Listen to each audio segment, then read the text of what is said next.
అందరికీ మన ప్రభువును రక్షకుడైనటువంటి యేసుక్రీస్తు వారి పేరిట ప్రత్యేకమైనటువంటి వందనాలండి.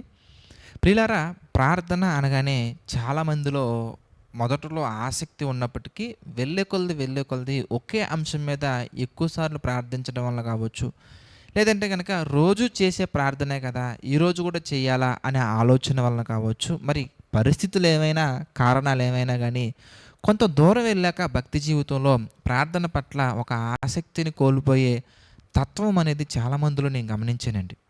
కానీ మీకు విషయం చెప్పమంటారా? ప్రార్థన అనేది very very very very very powerful weapon. ఎందుకనగానే ఒక రిలేషన్ బలపడాలంటే ఇద్దరి మధ్యలో కూడా కమ్యూనికేషన్ సిస్టమ్ చాలా బాగుండాలండి. దేవుడు మనతో మాట్లాడే విషయంలో అబ్బో ఊహించలేనటువంటి గొప్ప నాలెడ్జ్, టన్స్ ఆఫ్ నాలెడ్జ్ మనకి ఆయన ఈ పరిశుద్ధ గ్రంథంలో మనకిచ్చారు. ఎన్నో గొప్ప విషయాలు, ఎవరు చెప్పలేని విషయాలు, అది సైంటిఫిక్ పరంగా కావచ్చు, హిస్టారికల్ పరంగా కావచ్చు, నీ స్పిరిచువల్ పరంగా కావచ్చు, నీ ఫ్యామిలీ పరంగా కావచ్చు, ఎలాంటి సబ్జెక్ట్ కావాలన్నా కానీ దేవుడు మనకి వాక్యం ద్వారా మనకి ఆల్రెడీ చెప్పేశారు. మరి నీ మనసులో ఉన్నటువంటి వేదన, నీ మనసులో ఉన్నటువంటి బాధ, నీ మనసులో ఉన్నటువంటి సంతోషము, దుఃఖము, నీ యొక్క ఎమోషన్స్ అన్నీ కూడా మనం దేవునితో చెప్పకపోతే మనకి ఆ రిలేషన్ కట్ అయిపోతుందండి. మరి ముఖ్యంగా మీకు విషయం చెప్పమంటారా?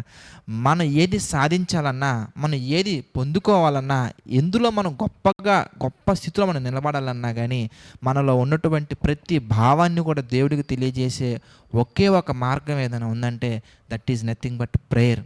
అందుకే ప్రేయర్ గురించి దేవుడు చెప్తున్నటువంటి ఒక మాట మనం చూద్దాం. ఇర్మియా గ్రంథం మనం చూస్తే, ఇర్మియా గ్రంథము 29వ అధ్యాయం మనం చూద్దాం. ఇర్మియా గ్రంథం 29వ అధ్యాయం కనుక ఈ సందర్భంలో మనం ఒకసారి చూస్తే 12వ వచనం చూద్దాం ప్రియులారా. ఇర్మియా గ్రంథము 29వ అధ్యాయము 12వ వచనం కనుక మనం చూస్తే, మీరు నాకు మొర్రపెట్టుదురేని, మీరు నాకు ప్రార్థన చేయుచు ఒత్తురేని, నేను మీ మనవి ఆలకింతును. మీరు నన్ను వెదికిన ఎడల, పూర్ణ మనస్సుతో నన్ను గురించి విచారణ చేయునెడల మీరు నన్ను కనుగొందురు. చూసారా ఎంత చక్కగా ఉందో? మనం ఆయన దగ్గరికి వెళ్ళాలి, మొరపెట్టాలి, ప్రార్థించగలగాలి, ఆయన అడగగలగాలి, అప్పుడు ఆయన మనవి వింటున్నారు. చాలామంది ఎలా ఆలోచిస్తారంటేనండి, జ్ఞానం ఎక్కువైపోయి నాకేం కావాలో దేవుడు తెలుసు కదా, ఆయన చేసేస్తారులే అంటూ ఉంటారు. కానీ అలా కాదండి. మనకేం కావాలో మన తండ్రికి సమస్తం తెలుసండి. కానీ మనం అడగగలగాలి, మనం వెళ్ళగలగాలి, ఆయనని వెతకగలగాలి, ఆయన సన్నిధిలో మనం ఆనందాన్ని పొందుకోగలగాలి, ఆయన కొరకు మనం జీవించగలగాలి, ప్రార్థన చేయగలగాలి, ప్రతి విషయంలో విసుకక నిత్యము ప్రార్థన చేయగలగాలి, ప్రార్థనలో ఎడతెక్కకుండా ఉండాలి మనం. అందుకే మీరు చూడండి, మరి యేసుప్రభు వారితో మనకు పోలిక లేదు. ఎందుకంటే యేసుప్రభు వారు చాలా గొప్ప వ్యక్తి, అన్ని విషయాల్లో మనకు మాదిరిగా ఉన్నటువంటి వ్యక్తి, అంత గొప్ప పరిశుద్ధుడు, అంత గొప్ప జ్ఞానం కలిగినటువంటి వ్యక్తి, జ్ఞానమే శరీరధారి, కృపాసత్య సంపూర్ణుడిగా మన మధ్యలో నివసించినప్పుడు ప్రియులారా, మరి యేసు ప్రభు వారు కూడా చేసినటువంటి పని మనం ఒకసారి ఆలోచిస్తేనండి, మార్కు సువార్తలో మనకు కనబడుతుంది. మనం చూద్దాం. మార్కు సువార్త మనం చూస్తే 1వ అధ్యాయంలో, మార్కు సువార్త 1వ అధ్యాయంలో 35వ వచనం ఈ సందర్భంలో మనం ఒకసారి చూద్దామండి. మార్కు సువార్త 1వ అధ్యాయం 35వ వచనం మనం చూస్తే, ఆయన పెందల కడనే లేచి ఇంకను చాలా చీకటి ఉండగానే బయలుదేరి అరణ్య ప్రదేశమునకు వెళ్ళి అక్కడ ప్రార్థన చేయుచుండెను. మరి మనం ఏం చేస్తాం? పెందల కడనే లేచి వంటగదిలోకి వెళ్ళి కూరగాయలు కట్ చేసుకుంటాం కదండి. పెందల కాడన లేచి ఫ్రెష్ అప్ అయి ఉద్యోగానికి ప్రిపేర్ అవుతాం. పెందల కాడన లేచి కొంతమంది ముగ్గులు వేసుకుంటూ కూర్చుంటారు. న్యూ ఇయర్ అప్పుడు చూడండి ఎలా ఉంటారు.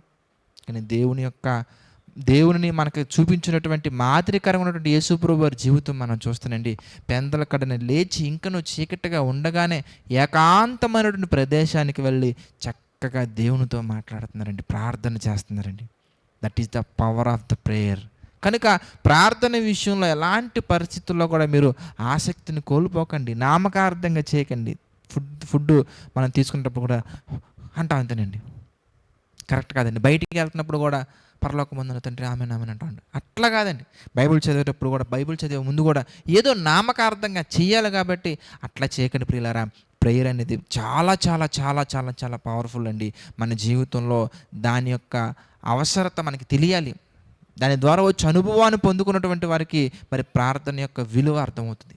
కనుక ప్రతి ఒక్కరు కూడా ప్రార్థన విషయంలో కూడా ఆసక్తిగా ఉండాలని మనస్ఫూర్తిగా కోరుకుంటున్నా. ఈ మాటలు ముగిస్తున్నాను. ప్రార్థన చేసుకుందామండి. ప్రతి ఒక్కరు ప్రార్థనలో ఏకీభవించండి. ప్రార్థన. దయగల తండ్రి, ప్రేమగల దేవ, పరిశుద్ధుడ, మహోన్నతుడ తండ్రి, ఎన్నో లోతైన విషయాలను ఈ యొక్క డివోషన్స్ ద్వారా మాతో మాట్లాడుతున్నందుకు మీకు కృతజ్ఞతాస్తుతులు చెల్లించుకున్నాం తండ్రి. ప్రభువా, ఈ ఉదయకాల సమయమున తండ్రి ఎంతమంది అయితే మీ మాటలు వింటున్నారో తండ్రి, వారందరినీ దీవించండి, బలపరచండి తండ్రి. ఎంతమంది అయితే ప్రభువా ఈ మాటలు తండ్రి అనేక మందికి షేర్ చేస్తున్నారో, షేర్ చేస్తున్న ప్రతి కుమారుణ్ణి, ప్రతి కుమార్తెని తండ్రి మీ చిత్త ప్రకారంగా జ్ఞాపకం చేసుకోండి, దీవించండి, ఆశీర్వదించండి తండ్రి. మీ నామ మహిమార్థమే తండ్రి, బలపరచండి తండ్రి. అదేవిధంగా ఈ పరిచర్యలో తండ్రి ఎవరెవరైతే పాలిభాగస్తులు అవుతున్నారో, ఎవరెవరైతే తండ్రి ఈ పరిచర్య నిమిత్తం కష్టపడుతున్నారో ప్రతి ఒక్కరిని తండ్రి జ్ఞాపకం చేసుకోండి. ప్రతి ఒక్కరిని తండ్రి మీరు దీవించండి. మీ యొక్క ఆలోచన చొప్పున నడిపించండి, బలపరచండి తండ్రి. అదేవిధంగా తండ్రి, దీనుడైన నా ద్వారా తండ్రి మీరు ఇంత గొప్ప పరిచర్యను జరిగిస్తున్నందుకు మీకే కృతజ్ఞతాస్తుతులు చెల్లించుకున్నాం తండ్రి. మీ చిత్తమైతే ప్రభువా ఇంకా గొప్పగా తండ్రి దీవించబడుతూ ముందుకెళ్ళే ధన్యతను అనుగ్రహించండి తండ్రి. సమస్త మహిమ, ఘనత, ప్రభావాలు మీకే చెల్లించుకుంటూ ప్రతి ఒక్కటి తండ్రి మీ చిత్త ప్రకారంగా జరిగించమని, నడిపించమని వేడుకుంటూ మా ప్రభువును రక్షకుడైనటువంటి యేసుక్రీస్తు వారి పేరిట ఈ ప్రార్థన అడిగి వేడుకొనుచున్నాము తండ్రి. ఆమెన్. అందరికీ వందనాలండి. God bless you all.